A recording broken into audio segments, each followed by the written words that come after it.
7-нче этаж минем өйгем инде кистерләткәнде.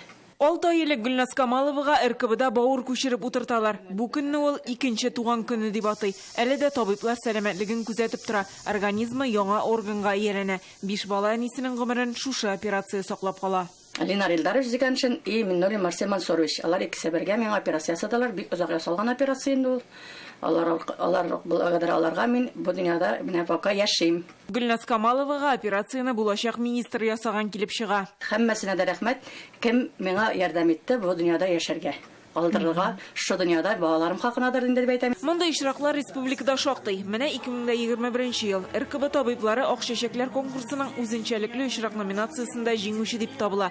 Марсель Миннуллинлы команда бавырында цирроз булган хатын-кызга бавыр күчереп утыртып, аны үлемнән коткарып кала. Пациент үзе шуннан соң бәби табу бәхетенә ирешә.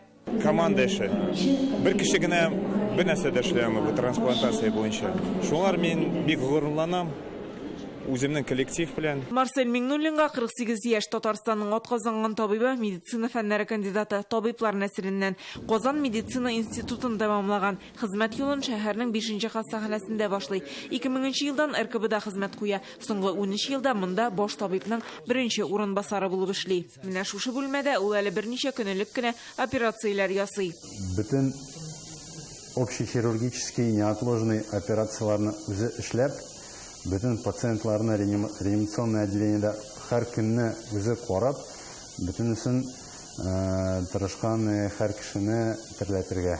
Бик күп пациентлар Марсель Мансурович хирургка рәхмәтләр укыйлар. Яшь табиблар аны остазы ди, хезмәт сөйшәнлеген команда туплый белүен ассызыклый. Без яшь җегетләр аңа карап, безнең укытучыга сыман бөтен ул әйткән рекомендациялар, задачаларны бөтенесен тиз генә эшләргә тырышканбыз. Ковид чорында РКБ госпиталендә Марсель Миннуллин җитәкләде. Аның өчен безнең бөтен ковидный госпиталь стоял герой. Кирәк вакытта хоть төнлә чыгарга, хоть иртән сәгать 5-тә торып, бөтен госпиталь җыйладыр. Марсель Миннуллинның зур казанышы дип республиканың трансплантация хезмәте эшчәнлеген атыйлар. Ул үзе әгәр төбәктә бавыр күчереп утырталар икән, димәк монда сәламәтлек саклау югары дәрәҗәдә дип бәяли. Узган ел РКБ табиблары 138 кешегә бавыр һәм бөер күчереп утырткан. Ул менә безнең республикада булган трансплантология эшләре аны Россия күп кенә СНГ дәүләтләре бик беләләр инде. Деловые качества, это энергетика его. Аның эшлекле сыйфатлары энергетикасы югары, куып тотуы авыр, йөгерешче булса чемпион булыр иде. Шулай чагыштырып әйтәләр. Аның трансплантология буенча төбәкара үзәк булдыру идеясе бар иде. Ул бу эшне алга таба да алып барыр дип уйлыйм. Бу атнада Марсель Миннуллин яңа вазифада беренче тапкыр җәмәгатьчелеккә чыкты һәм РКБның медсовет утырышында катнашты.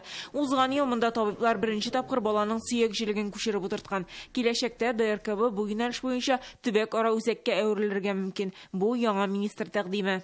На мой взгляд, можно получить статус межрегионального центра. Балаларга сөяк җилеген күчереп утырту юнәлешендә тырышып эшләсәк, төбәк-ара үзәк була алабыз. Чөнки якын тирәдәге республикаларда мондый операцияны ясамыйлар әле. Моннан тыш РКБда сабыйларга туганнарыннан алып бөер күчереп утырта башларга җыеналар. Хәзер Татарстанда 4 сабый шундый операцияны көтә. Бу юнәлештән кала Миннуллин сырхауханәләрдә чиратлар булдырмау эшенә ныклап алыну кирәклегенә басым ясады. Гөлназ Сайфетдинова, Гөлнара Миңнеханова, Гөлназ Мирхалилова, Игорь Романов, Александр Лихачев, Адымнар.